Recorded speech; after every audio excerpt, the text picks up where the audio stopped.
Okay, well, happy Cinco de Mayo, the 5th of May, 2019.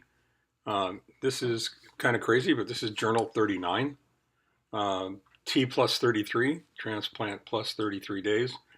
Uh, and I'd like to, I'd like to talk to you about the generosity of sharing and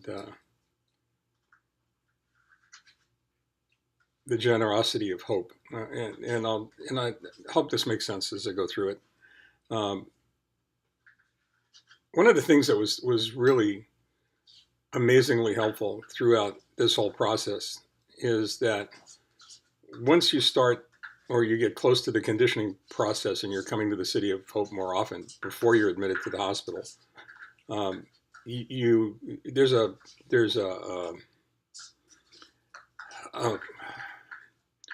you sort of fall into a pattern of coming in, checking in at the desk, getting your wristband, having your name go into the lab, being called out for the lab, um, getting your blood drawn, and then you have approximately, depending on how backed up they are, anywhere from half an hour to an hour to wait until you get to see the doctor. So they have waiting rooms, as you would expect, and the waiting room for the clinic and visiting the doctors is B1. Hope you never wind up there. Uh, Not that it's a bad place, it's just there are other places you'd rather be, and there's only one reason to be there. Um, but it was amazing.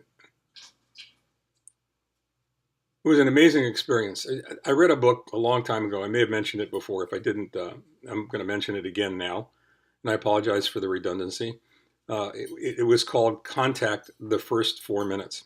I'm not even sure it's in print anymore. Probably been out of print for a long time. It was really an excellent book, and the book was all about the psychological connection and the triggers that allow you or draw you into communicating with another human being.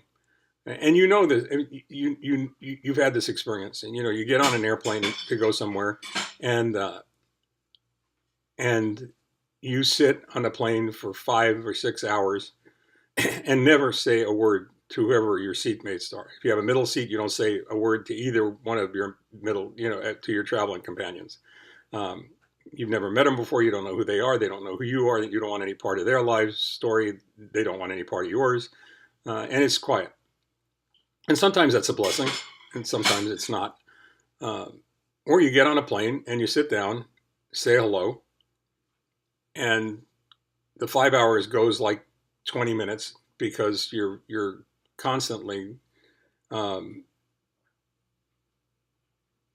deeply involved in a conversation with a stranger about the deepest, darkest secrets of their lives and your own, knowing perhaps that you'll never ever see them again. Well, the same thing happens when you're here in the hospital. Um, you could be sitting there, the room can be packed, and there are probably 1, 2, 3, 4, 5, 6, 7, 8, 9, 10, 11, 12. There are probably 14 chairs in there. They have a TV in there, and the TV's going most of the time. And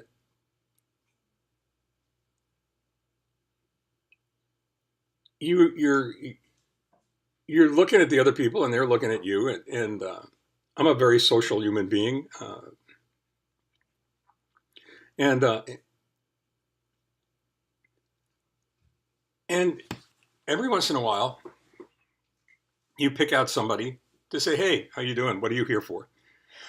Which is really kind of a ballsy move because you have no idea who they are and whether or not they want to talk to you.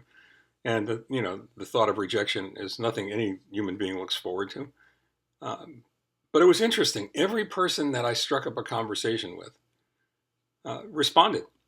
When you say that's true, Leslie, when you say that every person that we spoke to in B1 responded, and responded generously and completely, and I was very, very fortunate in the respect that every one of their stories was positive. All of them were, they pulled no punches about the difficulty of chemo and what that's like going through it. But they also made it a point to let you know that you can get through it. And each one shared a different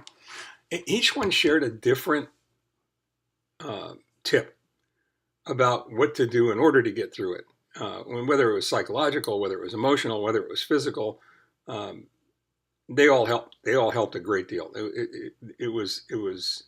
I'm not sure that I would have been able to get through this experience without their input. And I was convinced, by the way, my spiritual self was convinced that each one of them was sent to talk to me at that moment for that reason.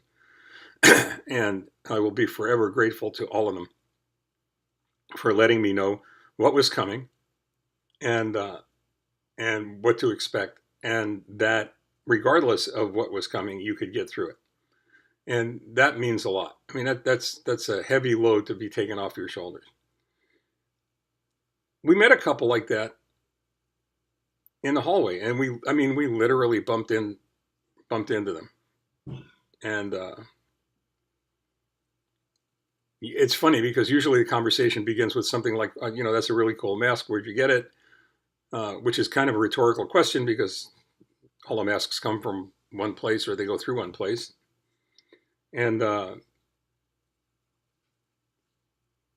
we've maintained a relationship with them throughout this.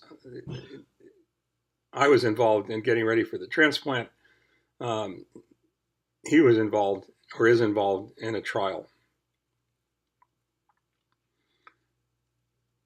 And we had a really nice conversation today. I thought we had a really productive conversation today, a nice conversation today, in which I found myself in the position of all those angels that were sent to speak to me. And I'm not being presumptuous here, by the way. I'm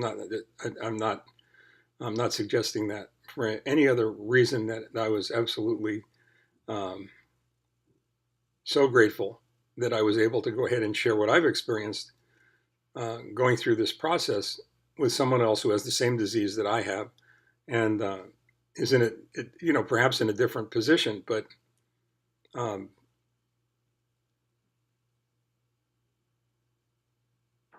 I think benefited from the conversation and whatever small input I was able to provide. And I think that generosity of sharing is meaningful, and I think that it doesn't happen enough as it could or it should or it would. I think it's likely to occur more when you're involved in a community of people that are going through the same thing that you're going through, have gone through it or are about to go through it. But I have found that it's invaluable, and having said that, it won't or can't occur unless you're perceptive enough to recognize the opportunity when it presents itself. And I guess I think admonishment is a strong word. I think this is an invitation to recognize where you are and who you're with, what they're going through at any given moment. And if called upon, to respond, openly, honestly, through your heart, recognizing that that other human being wouldn't be inviting you to engage in that conversation unless they truly needed something at that moment. And I know I did. I know there was an ulterior motive for my, saying, "How are you? What are you here for?" And that was to find out, do a little intelligence, right? Find out what they were going through, how they got through it, and to plan, to make sure that I had a plan for getting through it myself. And it's, for me, it was easy because, and I guess maybe for me this is easy in a way because my whole career as a writer was based upon sharing my experiences in the shop with the repair community. I used to kid around, and I still kid around about with 140,000 of my closest friends, and I'd like to believe that it made their journey easier. it certainly made my journey easier talking about it. So that's my story. I'm sticking to it. In the meantime, stay well, take care. Hope you had a wonderful Cinco de Mayo, wherever you are. Till the next time, signing out, signing off. This is Mitch Schneider. Bye-bye.